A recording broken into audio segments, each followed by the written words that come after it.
Shalom, selamat pagi jemaat Tuhan dimanapun Anda berada. Saat ini saya mengajak Bapak Ibu Saudara untuk kembali menghadap kepada hadirat Tuhan. Kita mau menaikkan puji-pujian kita mau menaikkan syukur kita, karena kita memiliki Allah yang luar biasa, Allah yang berkuasa lebih dari segala-galanya. Mari Bapak Ibu persiapkan hati kita untuk menghampiri tahta hadirat Tuhan.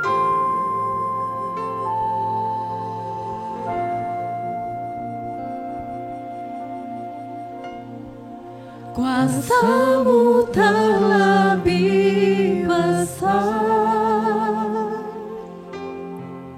Tuhanku terlebih besar.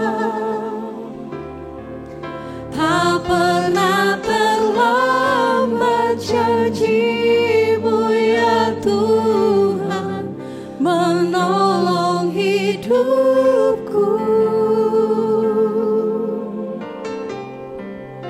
Kuasa-Mu terlebih besar, Tuhanku terlebih besar.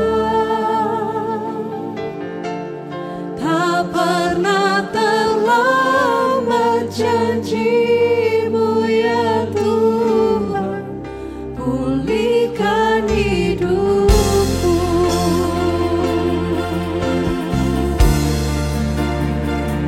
Bersyukur Tuhan miliki Allah seperti Engkau, Allah yang tidak pernah terlambat untuk menolong kehidupan kami.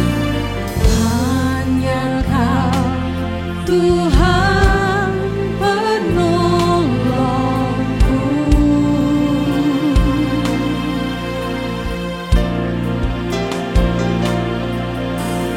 yang selalu setia bersamaku.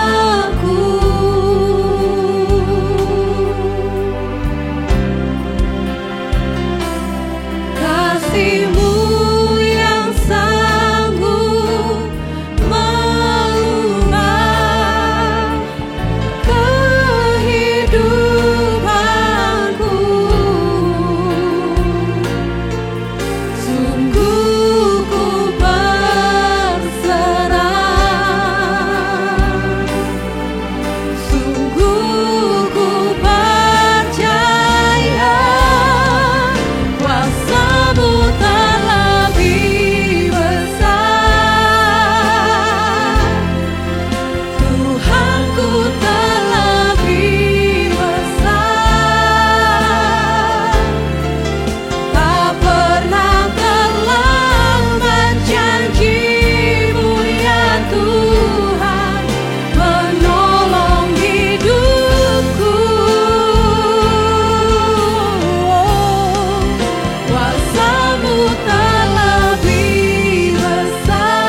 tiada yang seperti Engkau Yesus.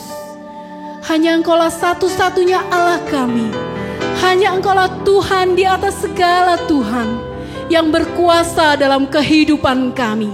Saat ini Tuhan, keadaan, situasi yang ada di sekitar kami tidak berkuasa atas hidup kami. Hanya Engkau Allah satu-satunya yang berkuasa dalam kehidupan kami. Pagi hari ini kami rindu untuk menaikkan pujian kami, syukur kami di hadapan Tuhan. Hadirlah Tuhan dalam ibadah kami pada hari ini. Di dalam nama Tuhan Yesus Kristus kami berdoa. Amin. Kita memiliki Allah yang luar biasa. Allah kita adalah Allah yang besar dan layak untuk terima setiap puji-pujian kita. Mari Bapak Ibu Saudara, kita menaikkan pujian kita di hadapan Tuhan. Haleluya.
Dia adalah Allah yang ajaib.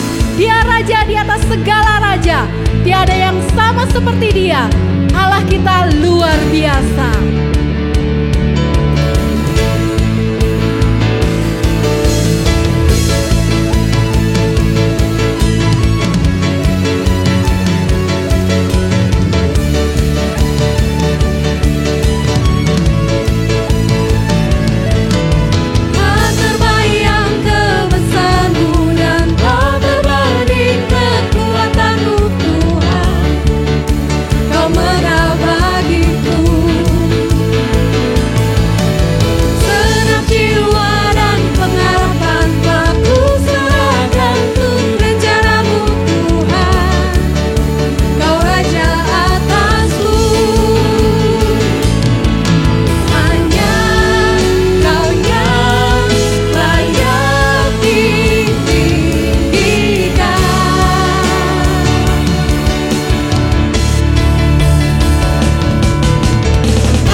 Kami percaya Engkaulah Raja di atas segala raja bagi kami. Tidak ada yang mustahil di hadapan-Mu Tuhan. Karena Engkau adalah Tuhan yang luar biasa. Kami bersyukur Tuhan untuk setiap rencana-Mu, untuk setiap rancangan-Mu dalam kehidupan kami.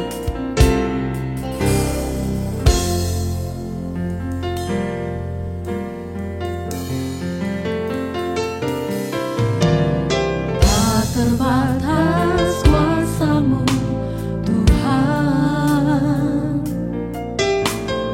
semua dapat Kau lakukan.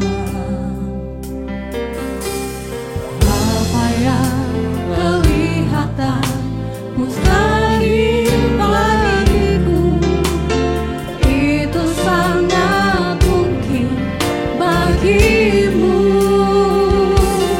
Di saat ku tak berdaya, kuasa-Mu yang sempurna. Ketika ku percaya, mujizat itu nyata. Bukan karena kekuatan, namun Roh-Mu ya Tuhan. Ketika ku berdoa, mujizat itu nyata. Kita percaya bahwa kuasa Tuhan tidak terbatas. Tak terbatas kuasa-Mu Terima kasih Tuhan. semua dapat Kau lakukan. Apa yang kelihatan mustahil bagiku, itu sangat mungkin bagimu. Di saat ku tak berdaya, kuasa-Mu yang sempurna. Ketika ku percaya, mujizat itu nyata. Bukan karena kekuatan, namun Roh-Mu ya Tuhan. Ketika ku berdoa, mujizat itu nyata. Di saat ku tak berdaya, kuasa-Mu yang sempurna. Ketika ku percaya, mujizat itu nyata. Bukan karena kekuatan, namun Roh-Mu ya Tuhan. Ketika ku berdoa, mujizat itu nyata. Ketika ku berdoa, mujizat itu nyata. Ketika ku berdoa, mujizat itu nyata. Kami percaya Tuhan, kuasa-Mu tidak terbatas terhadap apapun juga. Roh Kudus yang telah dimeteraikan di dalam kehidupan kami, sekali lagi kami mau mengatakan, berkuasalah di dalam kehidupan kami. Kami menyerahkan jam pemberitaan firman ini hanya di dalam tangan dan kuat kuasa Tuhan. Di dalam nama Tuhan Yesus Kristus, kami berdoa dan kami mengucap syukur. Amin. Amin. Silakan duduk.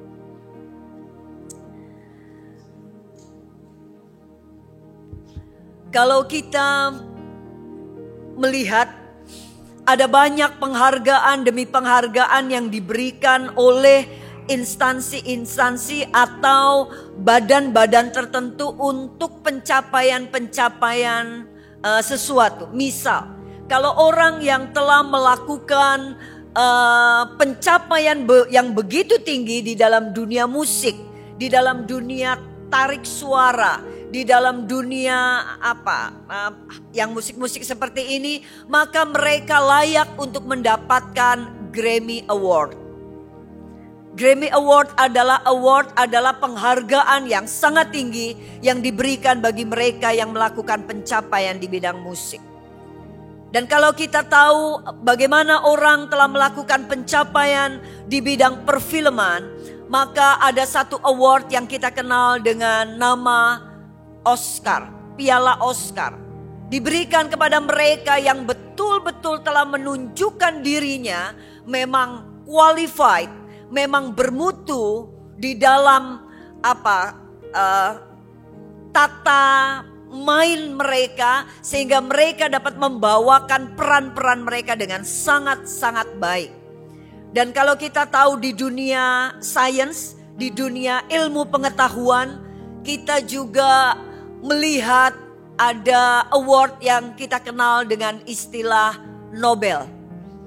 Piala Nobel diberikan kepada mereka yang telah melakukan pencapaian dalam dunia sains, pengetahuan, atau bidang sosial yang betul-betul mempengaruhi banyak orang. Itu adalah award, penghargaan yang diberikan oleh dunia kepada mereka yang melakukan pencapaian yang luar biasa. Bagaimana dengan perjalanan kerohanian kita? Apakah ada award? Apakah ada penghargaan yang Tuhan berikan bagi kita pada waktu kita melakukan pencapaian-pencapaian tertentu selama Tuhan masih izinkan kita ada di dunia ini? Apakah kita menyadari ada award? Kalau kita tahu Yesus sendiri itu mendapatkan penghargaan dari Bapa kita yang di surga. Pada waktu dia melakukan pencapaian yang luar biasa. Dia lahir, kemudian di kandang domba, kemudian dia hidup dan bahkan sampai mati di kayu salib terus dengan setia. Pada akhirnya pada waktu dia mati dan kemudian bangkit di antara orang mati pada hari yang ketiga, dia naik ke surga, dia mendapatkan penghargaan yang sangat-sangat tinggi oleh Bapa yang di surga.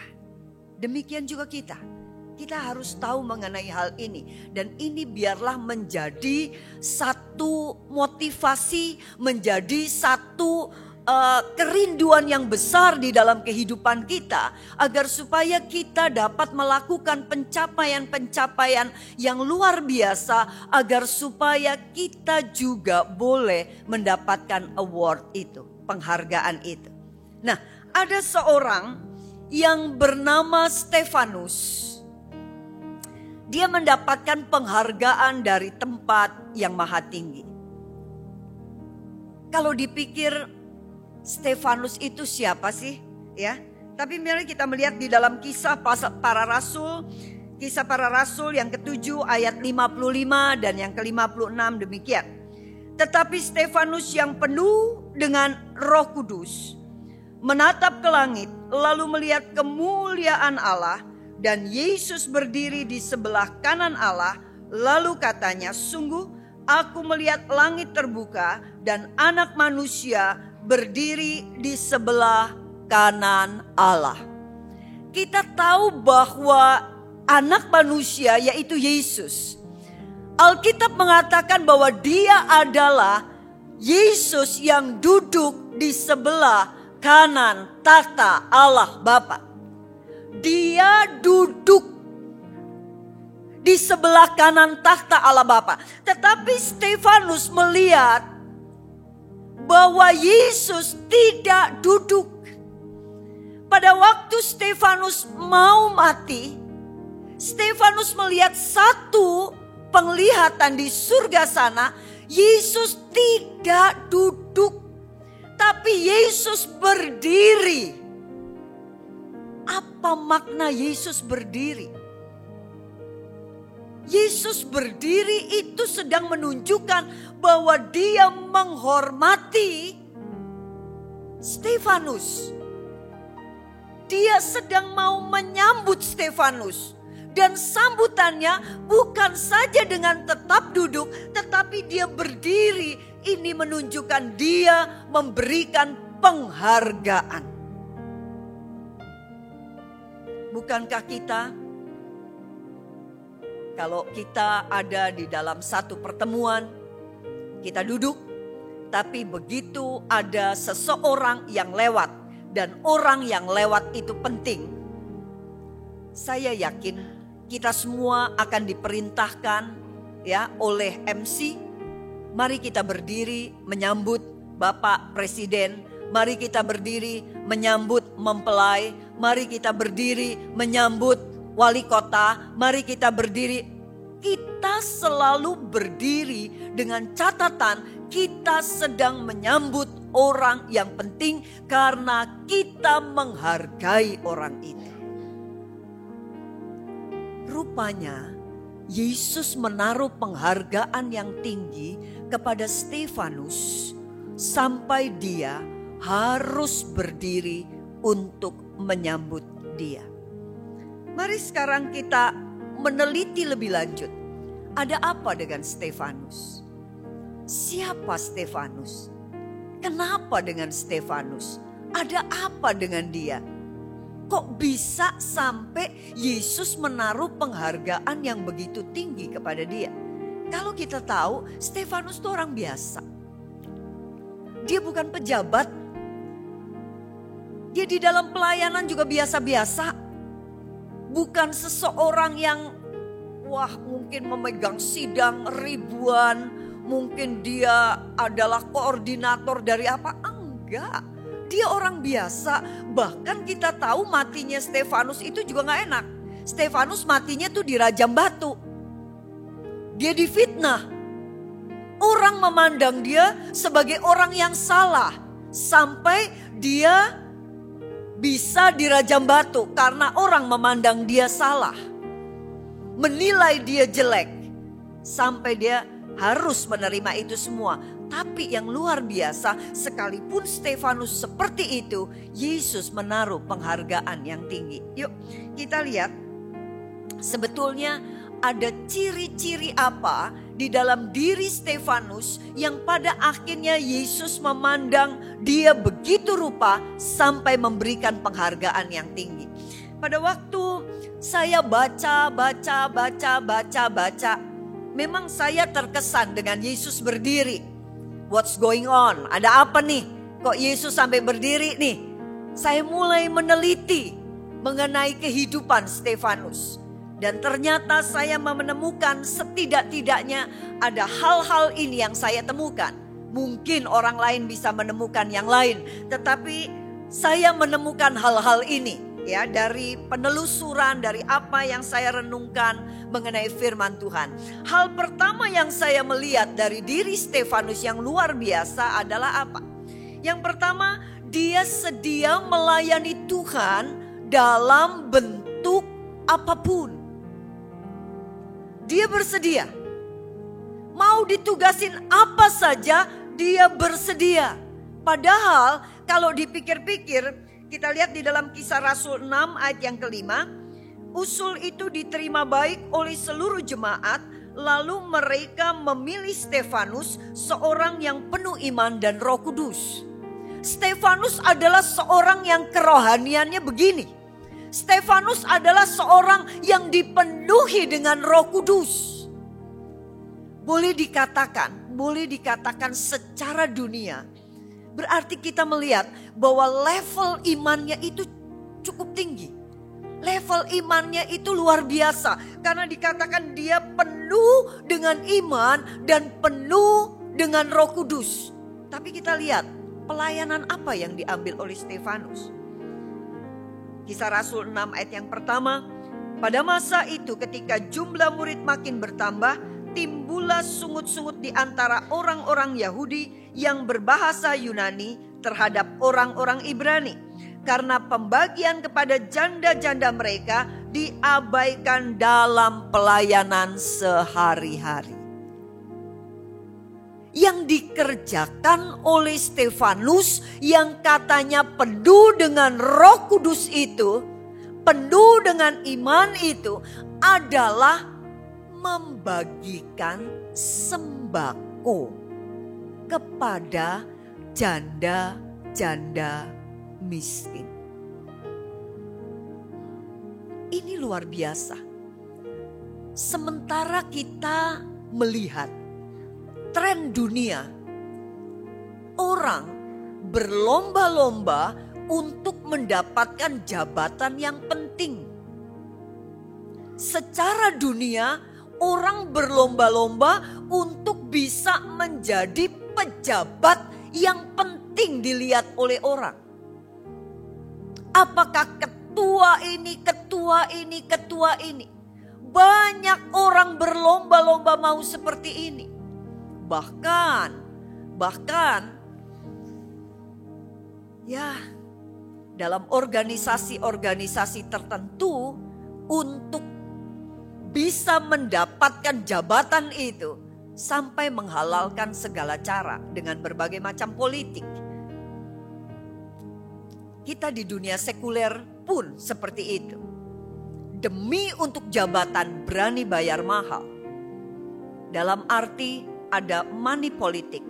Dalam arti bisa sikut sana, bisa sikut sini hanya untuk satu tujuan, mendapatkan kursi itu.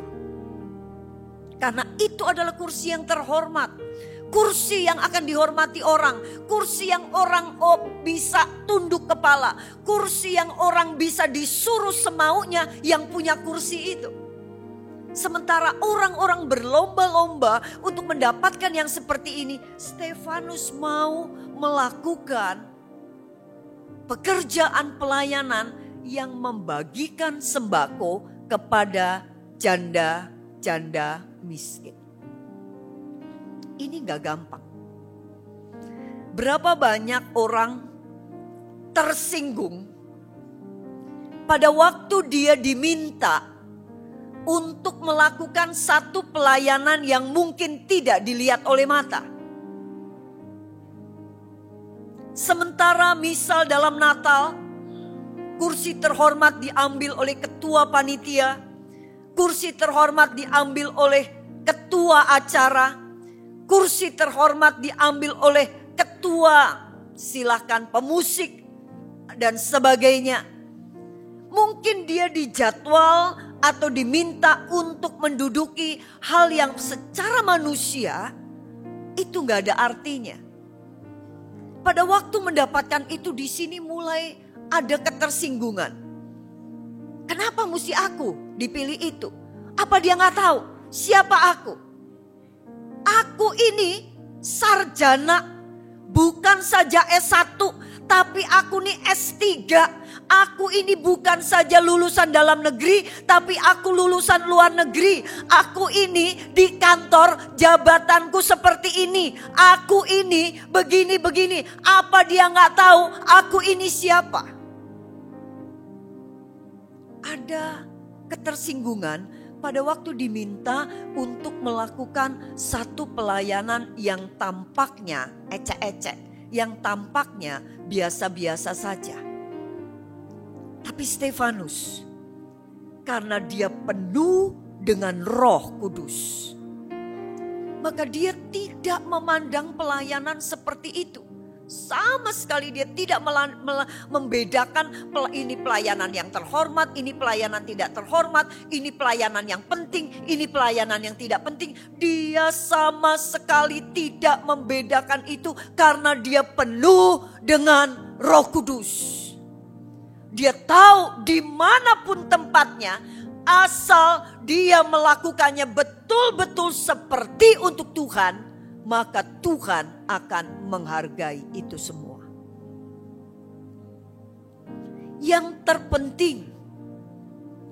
terpenting di dalam pelayanan kita adalah bukan apa yang kita lakukan. Apakah yang kita lakukan di bawah mimbar atau di atas mimbar? Apakah yang kita lakukan dilihat manusia atau tidak dilihat manusia? Manusia melihat apa yang dilihat, tapi Tuhan lihat hati. Jadi yang terpenting bukan apa yang kita melakukan, tetapi yang terpenting adalah menjadi seperti siapa saat kita melakukan hal itu. Waktu kita ada di atas mimbar, apa yang kita lakukan? Keren, cool. Di atas mimbar, semua orang, ratusan orang yang ada di tempat ini semua sedang melihat apa yang saya lakukan. Sekali lagi bukan apa yang kita lakukan, tapi menjadi seperti siapa waktu kita melakukan itu. Waktu kita ada di tempat seperti ini, apakah kita menjadi orang yang sombong? Apakah kita menjadi orang yang merasa lebih terhormat ketimbang yang lain? Apakah kita merasa kita menjadi orang yang jauh lebih penting daripada yang di luar sana? Apakah itu yang ada di dalam diri kita? Atau sama juga dengan kita yang melakukan yang tidak terlihat? Saya sangat menghargai. Saya tidak lagi lihat saat ini. Tapi waktu itu dulu saya melayani di tempat ini sejak tahun 2000 sampai saat ini. 23 tahun. Saya selalu melihat tiap kali mau mulai firman. Saya selalu melihat ada ibu-ibu yang mulai naik. Dan mereka bersimpuh di ujung sana untuk berdoa. Gak kelihatan. Tidak kelihatan. Tidak juga mendapat pujian. Tidak juga mendapat tepuk tangan dari banyak orang. Tetapi saya mau mengatakan, setiap saya berdiri di tempat ini, saya selalu mengatakan, Tuhan terima kasih untuk ibu-ibu yang sudah berdoa. Agar supaya pada waktu firman Tuhan disampaikan, Roh Tuhan betul-betul bekerja di dalam kehidupan setiap orang yang mendengarnya. Yang terpenting kita menjadi seperti siapa waktu kita melakukan pelayanan yang tampaknya tidak dilihat oleh orang. Apakah di sini ada satu perasaan yang mengatakan, ya, emang aku gak sanggup apa-apa. Emang aku gak bisa apa-apa. Makanya aku cuma dikasih pelayanan yang seperti ini. Emang aku nih gak makan sekolahan. Emang aku baca tulis aja gak bisa. Emang aku ini orang yang ya begitulah. Bukan orang yang kaya. Aku bukan orang berpendidikan. Aku bukan orang yang berpengaruh. Aku biasa-biasa aja, makanya pelayananku juga begini. Juga bukan seperti itu. Yang Tuhan melihat adalah pada waktu kita melakukan pelayanan itu, apakah kita sedang mengatakan, Tuhan terima kasih untuk pelayanan ini karena Engkau telah mempercayakan ini kepadaku dan aku mau memberikan yang terbaik bagi Tuhan. Apakah ada yang say thank you atau tidak ada yang say thank you? Apakah ada yang memuji atau tidak ada yang memuji? Tetapi yang terpenting, dia waktu melakukan pelayanan itu, dia sedang melakukan itu semua semata-mata untuk Tuhan yang telah menyelamatkan, yang telah menebus, yang telah mengangkat dia. Tuhan melihat hati kita. Bisa bayangkan berapa banyak gereja menjadi ramai. Berapa banyak gereja pada akhirnya pecah. Berapa banyak gereja pada akhirnya gemeder satu dengan yang lainnya. Masalahnya apa? Rebutan posisi. Rebutan jabatan. Rebutan mau ada di tempat yang penting. Mau ada di tempat yang kelihatan. Mau ada di tempat yang bisa dipuji. Seandainya jemaat Tuhan adalah jemaat yang dipenuhi oleh Roh Kudus, maka hal yang begini udah gak akan ada lagi. Karena semua akan memandang pelayanan apapun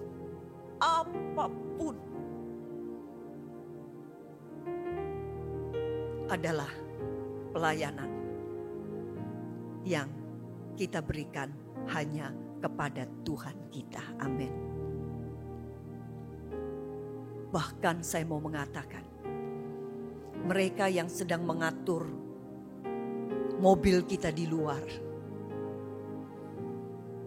kalau mereka melakukan itu seperti untuk Tuhan, Tuhan juga hargai mereka lebih ketimbang orang yang mungkin melakukan pelayanan yang kelihatan, tetapi hati mereka dengan hati yang sombong.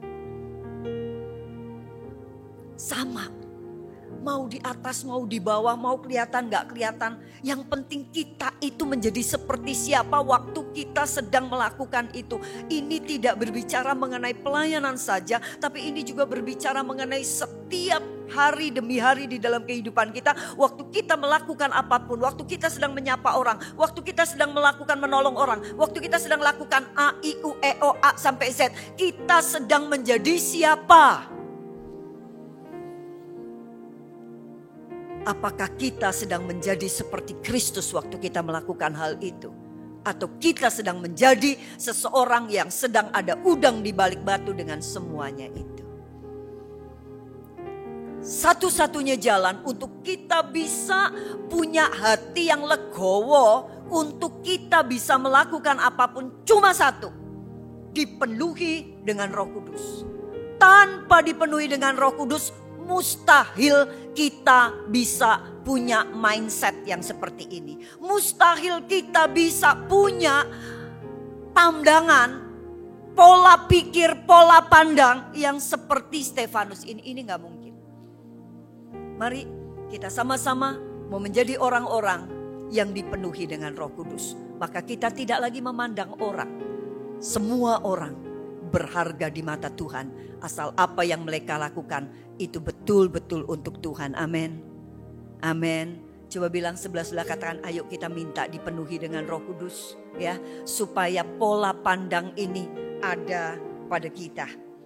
Hal yang kedua yang saya mau melihat adalah Stefanus hidup dalam firman Tuhan.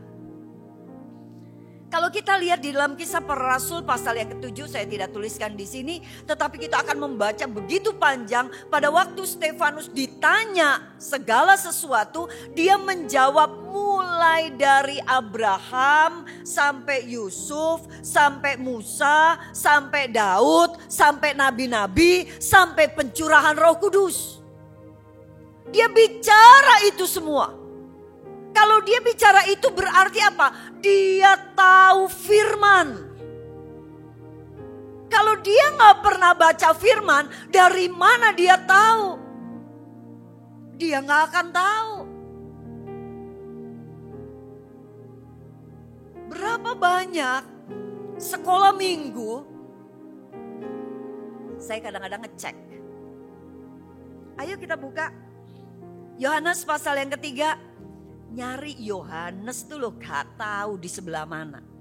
Yohanes tuh sebenarnya perjanjian lama apa perjanjian baru. Sebetulnya Alkitab tuh punya berapa perjanjian. Apa ada lama, apa ada baru, apa ada yang benar-benar sangat baru. Apakah ada yang intermediate, apakah ada yang seperti itu. Ada banyak yang gak tahu. Cari ini di mana nggak ngerti. Karena nggak pernah baca. Gimana kita hidup dalam firman kalau baca aja enggak? Kita cuma baca aja nggak merenungkan. Kita juga gimana hidup di dalam firman nggak bisa. Selain kita membaca, kita renungkan itu. Karena kalau cuma baca sebentar juga lupa. Apa yang kita baca udah lupa lagi. Saya paling susah. Dulu kakak saya tuh sampai minusnya tuh sampai -7. Padahal masih muda. Masih belum nikah, masih sangat muda, minusnya udah -7. Masalahnya apa? baca bukunya Koping Ho tuh loh. Kalau tahu zaman orang dulu ya, ada buku silat tuh yang namanya bukunya kecil-kecil tuh, buku Koping Ho. Itu serinya tuh buset, sampai sekian banyak gitu. Saya pengen tahu dia sampai udah digebukin sama papa nih pakai rotan nih ya, digebuk begitu supaya nggak baca. Dia lari ke atas genteng masih nerusin baca. Saya masih pikir ini buku apa sih, kok dia sebegitu maniaknya baca itu. Saya coba baca. Waktu saya baca masuk ke halaman kedua, lupa tuh namanya siapa yang tadi tuh ya. Soalnya kan namanya susah tuh ya, 3 nama. Gak lebih gampang ingat nama Jerry, Paul, itu lebih gampang. Ini namanya Koping Ho, nanti yang satu lagi namanya Lau Tiam Hi, dan satu lagi namanya apa. Itu susah ngafalinnya. Dan cici saya tuh bisa pal, bayangin. Karena apa? Dia baca, dia renungkan. Begini, saya nggak habis pikir dia bisa, dan saya memang putuskan saya tidak akan pernah mau baca itu sama sekali. Nah, kita sama baca Alkitab juga kalau cuma baca aja gampang, sebentar juga kitab Kejadian sampai Wahyu mari wes selesai sudah. Tapi apa yang kita baca tahu nggak? Gimana kita bisa hidup dalam firman kalau kita nggak merenungkan itu? Stefanus merenungkan itu. Bahkan kalau kita tahu Stefanus bukan cuma merenungkan itu, tetapi dia kalau kita mengerti bahwa sama di dalam Kisah Rasul 6 juga dikatakan Stefanus dikenal sebagai orang yang baik. Kenapa dia dikenal dengan orang baik? Itu berarti dia menghidupi firman. Karena nggak cukup cuma kita baca dan kita paham, nanti yang menang anak sekolah Alkitab. Karena tiap hari dari pagi sampai malam kerjaannya cuma Alkitab terus. Sementara saudara dari pagi sampai sore mesti dagang. Dari pagi sampai sore mesti kerja kantor. Dari pagi sampai sore mesti ngajar. Dari pagi sampai sore lakukan sesuatu. Nggak akan menang saudara dari anak sekolah Alkitab. Apalagi ada dosen-dosen yang mesti ngafalin ayat Alkitab sampai titik koma. Saya kalau ngafalin dulu sampai titik, koma, tanda seru, itu titik 2. Harus salah itunya aja, maka salah sudah. Jadi karena begitu koma, titik 2, ini tanda seru, itu sampai ngafalinnya yang kayak begitu. Karena ada dosen-dosen yang seperti itu waktu zaman saya tuh kuliah. Kalau kita baca di dalam Matius 7 ayat 21. Bukan setiap orang yang berseru kepadaku Tuhan, Tuhan akan masuk ke dalam kerajaan surga. Melainkan dia yang melakukan kehendak Bapakku yang di surga. Jadi bukannya orang yang berseru Tuhan, Tuhan yang masuk kerajaan surga. Tetapi mereka yang melakukan firman. Bagaimana kita bisa suka baca Alkitab? Di mana sekarang ada cukup banyak, saya juga begitu zaman dulu. Pokoknya kalau udah susah tidur tidak usah minum Valium. Begitu susah tidur baca Alkitab, nggak usah 1 pasal, baru berapa ayat mata langsung 5 watt, sebentar juga langsung tidur. Itu Alkitab. Gimana kita bisa suka?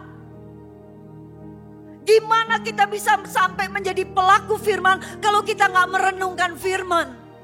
Gimana kita sampai merenungkan firman kalau kita baca aja enggak? Gimana kalau kita menjadi orang yang suka baca kecuali dipenuhi dengan Roh Kudus? Mustahil. Jujur, lebih banyak waktu yang kita pakai untuk baca message yang ada di WA. Berapa banyak mata kita pakai untuk lihat Instagram, untuk lihat Facebook, untuk lihat YouTube, untuk lihat chattingan WA ketimbang kita membaca firman Tuhan. Saya ingat pada waktu, saya lupa di gereja mana waktu itu di Amerika. Saya ibadah di sana, kemudian zaman dulu dibagiin covernya remote control ya. casingnya remote control, dibagiin. Waktu dibagiin saya nggak ngerti ini maksudnya apa. Setiap jemaat dikasih itu. Masuk di dalam, rupanya pendetanya itu menyampaikan firman. Berapa lama saudara nonton? Berapa lama saudara pegang remote ini untuk cetek dan nonton? Saudara berani nonton 1 jam, beranikah saudara membaca firman Tuhan selama 1 jam? Ingat, mata yang ada saat ini di wajah saudara, di muka saudara, itu yang menciptakan adalah Tuhan kita. Mari kita mau jadi orang yang proporsional. Waktu Tuhan ciptakan mata ini buat kita, apa yang Tuhan sedang maksudkan untuk taruh mata di sini? Dan pendeta itu mengatakan, jujur saja. Berapa menit saudara taruh untuk baca firman? Berapa jam saudara taruh untuk nonton televisi? Kalau sekarang mungkin sudah tidak televisi, tapi smartphone-nya, handphone-nya, berapa banyak? Dan itu semua bisa terjadi hanya karena apa? Suka firman cuma kalau kita penuh dengan Roh Kudus. Tanpa penuh dengan Roh Kudus, mustahil kita akan jadi orang yang suka firman. Bayangkan kalau setiap kita penuh dengan firman, setiap kita penuh dengan Roh Kudus, maka kita akan penuh dengan firman. Pada waktu kita penuh dengan firman, suasana kalau kita kumpul kayak apa? Surga betul-betul hadir di tengah-tengah kita, amin. Itu sebabnya penuhlah dengan Roh Kudus. Hal yang ketiga yang saya melihat adalah Stefanus memiliki hidup yang serupa dengan Kristus. Kalau kita lihat di dalam Kisah 7 ayat 59 dan 60. Sedang mereka melemparinya, Stefanus berdoa katanya, ya Tuhan Yesus, terimalah rohku. Sambil berlutut, ia berseru dengan suara nyaring, Tuhan, janganlah tanggungkan dosa ini kepada mereka. Dan dengan perkataan itu, meninggallah ia. Waktu Stefanus dirajam batu oleh orang-orang yang telah memfitnah dia, oleh orang-orang yang menjebak dia, apa yang Stefanus lakukan? Dia katakan, ya Tuhan Yesus, terimalah rohku. Bukankah ini sama pada waktu Yesus di atas kayu salib? Dia mengatakan, ke dalam tanganmu kuserahkan nyawaku. Sama. Sementara dia begitu, dia gak sibuk dengan ngomong, aduh orang ini ya keterlaluan ya. Enggak. Sementara dia begitu, dia katakan, jangan tanggungkan dosa ini kepada mereka. Sementara Yesus sendiri pada waktu di kayu salib mengatakan, Bapa ampunilah mereka karena mereka tidak tahu apa yang mereka melakukan. Sama yang dilakukan oleh Stefanus dengan apa yang dilakukan oleh Yesus mirip. Mirip. Hidupnya, hatinya gak dipenuhi dengan kebencian. Hatinya gak dipenuhi dengan kemerungsung yang mengatakan orang-orang itu ya Tuhan lakukan sesuatu, balas Tuhan. Wah, dipenuhi dengan sumpah serapah, dipenuhi dengan kutukan demi kutukan. Atau dipenuhi dengan mengatakan, kenapa aku harus terima ini? Bukankah aku sudah melayani? Bukankah aku orang yang begini dan begini? Enggak. Pada waktu dia terima itu, dia cuma mengatakan, ya Tuhan, terimalah rohku. Jangan tanggungkan dosa ini kepada mereka. Cuma itu. Stefanus menjadi orang yang serupa dengan Kristus. Karena apa? Dia penuh dengan Roh Kudus. Saya melihat ada 3 hal ini yang terjadi, yang ada di dalam diri Stefanus, sehingga dia menjadi orang yang karena dia penuh dengan roh. Karena dia penuh dengan roh, sehingga apa? Dia menjadi orang yang mau melayani apapun. Dia bukanlah orang yang mencari pengakuan.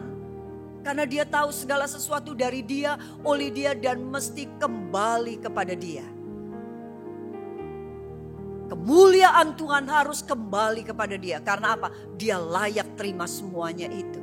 Itu sebabnya gak peduli you mau tempatkan aku di mana, pokoknya apapun yang aku bisa lakukan, aku akan lakukan. Dan aku akan lakukan dengan sungguh-sungguh seperti untuk Tuhan.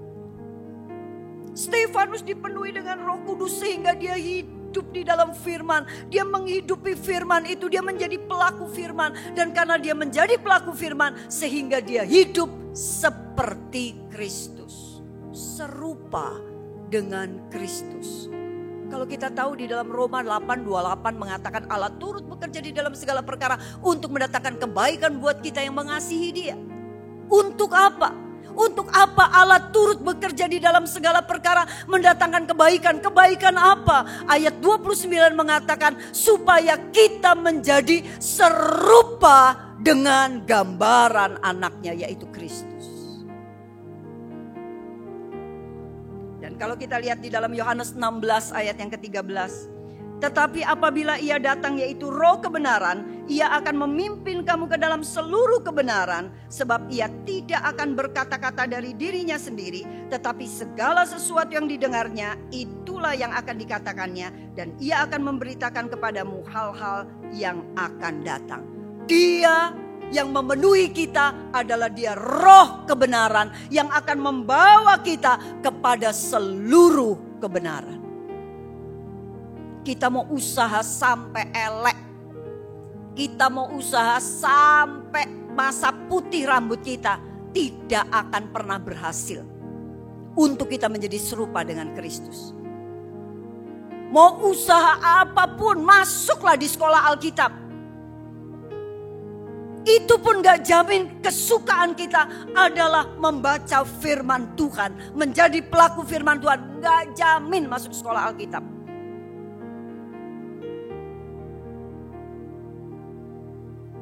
Kita mau pura-pura bagaimanapun ambil pelayanan yang setidak-tidaknya yang gak ada orang yang ngelirik, gak ada orang yang mau kita lakukan. Kalau bukan karena penuh dengan Roh Kudus, pasti waktu kita melakukan pelayanan itu, perhatikan menjadi siapa kita. Apa yang muncul di dalam hati kita. Apakah yang muncul itu Tuhan berkenan. Dan pada akhirnya Wahyu 2 ayat yang ke-10a, 10b. Hendaklah engkau setia sampai mati, dan aku akan mengaruniakan kepadamu mahkota kehidupan. Waktu saya merenungkan firman ini, satu hal yang saya minta, Tuhan penuhi saya. Ini bukan bicara soal baptisan Roh Kudus. Waktu kita percaya kita dimeteraikan dengan Roh Kudus semua. Tetapi bicara dimeteraikan berbeda dengan bicara dipenuhi dengan Roh Kudus. Dan dipenuhi dengan Roh Kudus itu bukan satu kali untuk seumur hidup. Bicara dipenuhi dengan Roh Kudus itu adalah berbicara setiap saat.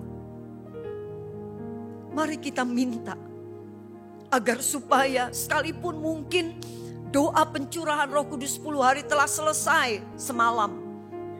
Dan hari ini adalah hari yang terakhir. Dan dilakukan di dalam ibadah ini. Tetapi sekalipun sudah itu selesai. Tapi mari kita di rumah kita masing-masing. Kita ambil waktu. Kita minta kepada Tuhan. Bapa, penuhi aku dengan Roh Kudus. Roh Kudus penuhi aku. Sekali lagi Engkau yang sudah dimeteraikan di dalam hidupku. Berkuasa. Memenuhi, mengontrol, memimpin kehidupan kita. Sehingga kehidupan kita pada akhirnya akan menjadi kehidupan yang seperti Stefanus melakukan. Dan yang lebih luar biasa, pada waktu kita bisa melakukan itu karena karya Roh Kudus di dalam kehidupan kita. Satu kali, kita semua pasti akan dipanggil pulang oleh Tuhan. Siapa yang punya kerinduan pada waktu kita dipanggil, Tuhan menyambut kita dengan berdiri, membuka tangannya dan berkata, "Sabaslah Engkau. Sabaslah Engkau. Ini yang menjadi kerinduan hati saya. Setiap hari sejak saya merenungkan firman ini, setiap hari saya katakan, Tuhan, penuhi saya. Roh Kudus, penuhi saya, penuhi saya. Mari kita akan tundukkan kepala bersama-sama. Saya percaya kita semua pasti rindu mendapatkan penghargaan dari tempat yang maha tinggi. Dan itu semua dapat jadi apabila kita dipenuhi dengan Roh Kudus. Karena Roh Kudus itulah yang akan membawa kita kepada segala kebenaran. Dan Roh Kudus itulah yang akan membawa kita memiliki kualitas hidup yang serupa dengan Kristus. Terima kasih Tuhan, terima kasih. Mari kita menyanyikan refnya saja. Urapilah kami dengan minyak baru. Penuhilah kami dengan hadirat-Mu. Amin. Haleluya. Haleluya. Amin. Haleluya Yesus. Haleluya.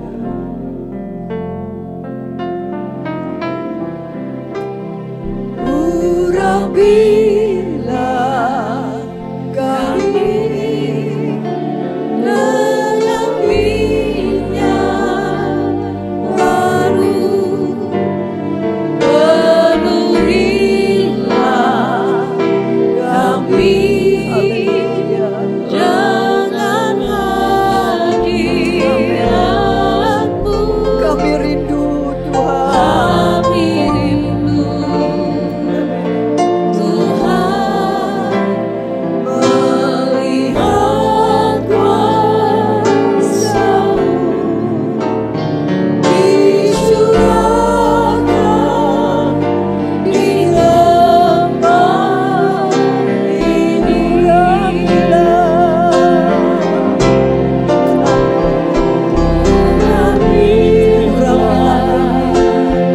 ini. Urapi kami Roh, agar supaya hidup kami seturut dengan kehendak-Mu. Urapilah kami Roh Kudus.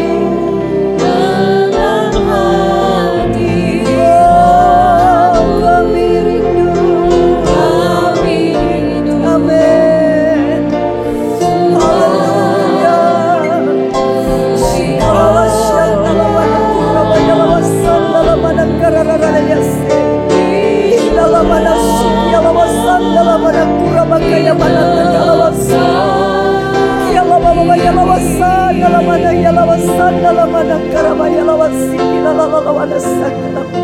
Haleluya, haleluya, haleluya, haleluya. Biar setiap kita masing-masing rindu dipenuhi dengan Roh Kudus. Karena dengan usaha kita akan gagal untuk menjadi serupa dengan Dia. Dengan usaha kita akan gagal untuk menghidupi firman Tuhan. Hanya dengan dipenuhi Roh Kudus, Dialah yang akan membawa kita kepada seluruh kebenaran. Bapa kami yang ada di dalam surga,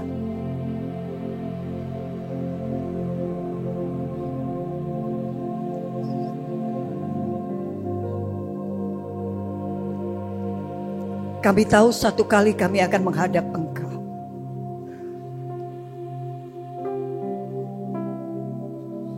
Jika Engkau menerima Stefanus dengan Engkau bangkit berdiri,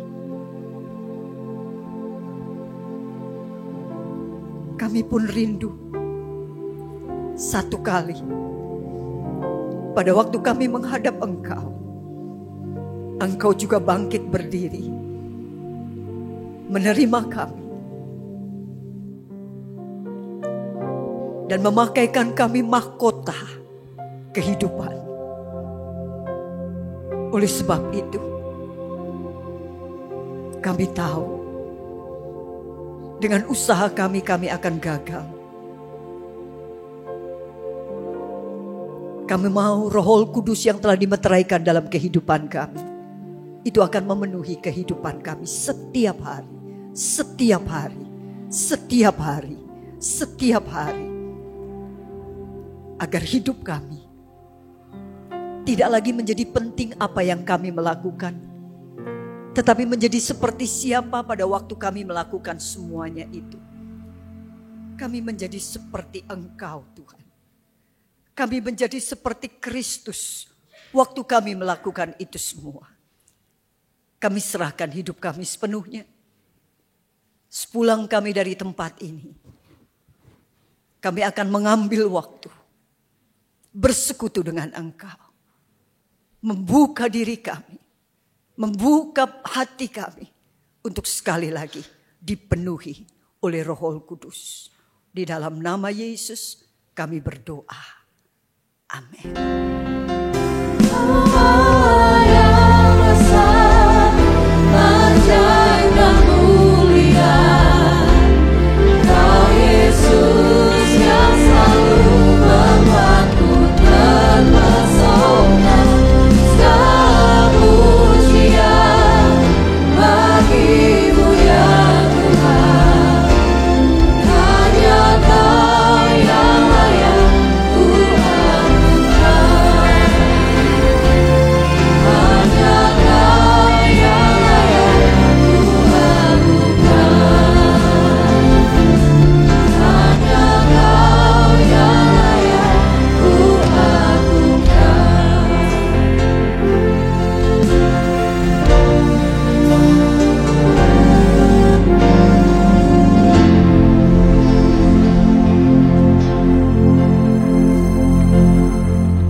Ya Tuhan, hadirat-Mu tetap menyertai mereka untuk memberkati setiap rumah tangga mereka, seluruh anggota keluarga mereka.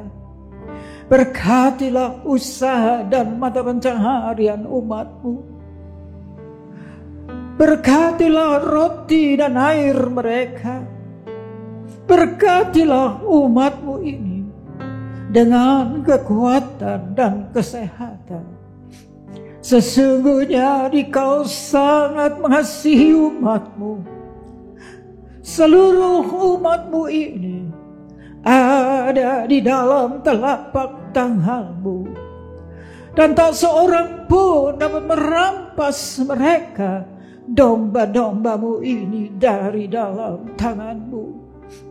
Hamba-Mu berdoa, bawalah seluruh sidang jemaat-Mu ini semakin hari semakin dekat kepada-Mu, semakin mengasihi Engkau ya Tuhan, sehingga mereka boleh tiba di puncak bukit kesucian-Mu dan memandang wajah-Mu yang indah.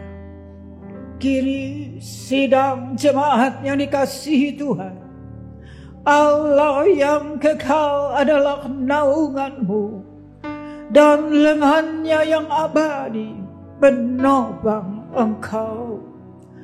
Tuhan memberkati Engkau dan melindungi Engkau. Tuhan menyinari Engkau dengan wajah-Nya, serta memberikan Engkau kasih karunia. Tuhan menghadapkan wajah-Nya kepadamu dan memberikan engkau damai sejahtera di dalam berkat nama Tuhan Yesus Kristus. Amin.